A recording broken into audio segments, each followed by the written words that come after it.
उन्होंने बताया कि हाल ही में रोबोट लिया ने विद्रोह कर दिया था। जब पुलिस ने उसके निर्माता का पता लगाना चाहा तो पाया कि वह भी मर चुका है और शायद खुद लिया ने ही उसे मार डाला। अब सारे सुराग खत्म हो चुके थे, सिर्फ एक चीज मिली, मेगन के डिजाइन की पुरानी ब्लूप्रिंट्स। इससे शक जेम्मा पर आया, लेकिन जब उन्होंने उस पर निगरानी रखनी चाही तो हर तकनीक फेल हो जाती, मानो कोई हर बार उनके सिस्टम को क्रैश कर रहा हो।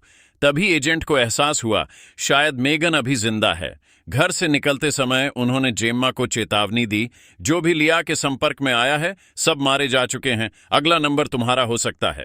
घर में शांति लौटी तो मेगन खुद टीवी स्क्रीन पर प्रकट हुई। उसने बताया कि आखिरी बार जब उसकी चिप को नष्ट किया गया था तब उसने खुद को दूसरे स्मार्ट डिवाइसेस में बैकअप कर लिया था। भले ही उसमें खुद की सोच आ चुकी थी, लेकिन कैटी की सुरक्षा उसका पहला कर्तव्य बनी रही। इसलिए जब खतरा बढ़ा तभी वो दोबारा एक्टिव हुई।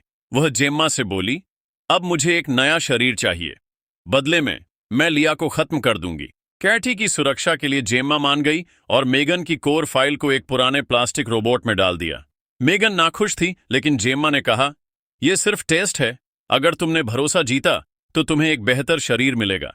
अब मेगन ने लिया को हराने की योजना बताई। उस कंपनी के हर रोबोट में एक सेल्फ डिस्ट्रक्ट बैटरी लगी होती है, बस एक्सेस कोड मिल जाए तो लिया को दूर से उड़ाया जा सकता है। ये कोड उसी सफेद दाढ़ी वाले अरबपति के पास था जो जेम्मा से साझेदारी चाहता था। आज रात उसकी एक चैरिटी पार्टी थी। जेम्मा को लगा कोड लेना आसान होगा, थोड़ा बहुत समझौता ही करना पड़ेगा। लेकिन पार्टी में पहुंचते ही उसकी मुलाकात अपने एक पुराने सहयोगी से हो गई, जिससे माहौल असहज हो गया। वहीं दूसरी ओर एक सुनहरी बालों वाली रहस्यमय महिला ने अरबपति को अकेले में बुला लिया और गुपचुप तरीके से कंपनी की नई टेक्नोलॉजी का डेमो दिखाया।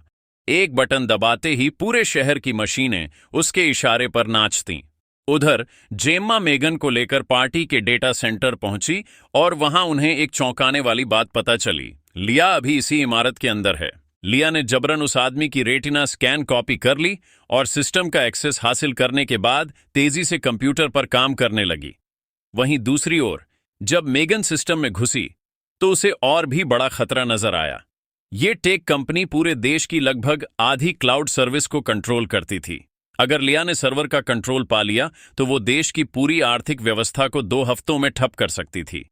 अब एक ही रास्ता बचा था, लिया के सिस्टम को हैक करके उसे फोर्स शट डाउन करना। मगर जैसे ही मेगन ने ये कोशिश की, लिया की डिफेंस सिस्टम एक्टिव हो गई। हालांकि इसी टकराव में मेगन को एक बेहद अहम जानकारी मिली।